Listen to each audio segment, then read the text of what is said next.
On dit souvent que les handicapés choisissent leur vie. Mais si cette idée était surtout un moyen pour nous, les autres, de trouver du sens à leur existence.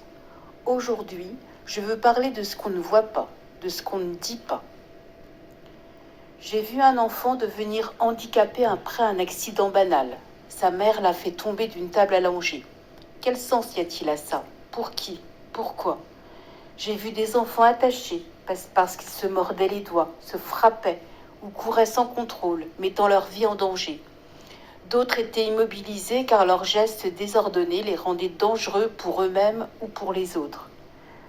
La plupart des gens regardent et détournent le regard. Et pourtant, c'est la réalité. Corps et esprit désordonnés, vie entravée, souffrance intense. On entend souvent « ils ont choisi leur vie avant de naître, ils ont accepté cette expérience ».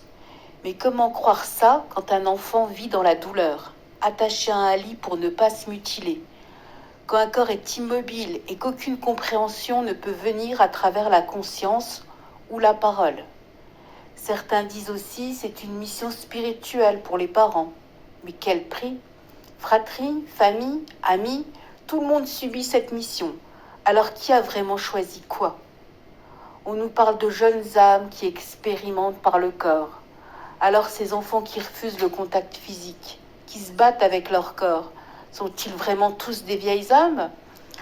Ou est-ce juste leur corps qui dit non à une réalité qu'ils ne peuvent gérer? Peut-on vraiment appliquer des théories spirituelles abstraites à des corps qui crient, qui se détruisent, qui ne comprennent pas? Ou est-ce que ces idées servent surtout à nous rassurer, nous, pour ne pas affronter l'absurde et la souffrance brute? Peut-être que la vraie question n'est pas « pourquoi eux ?», mais pourquoi avons-nous besoin que toute vie ait un sens que nous comprenons? Et si certaines vies n'avaient aucune explication compréhensible, et que nous devions juste accepter la réalité telle qu'elle est, avec toute sa douleur et son chaos? Je vous laisse réfléchir à ça.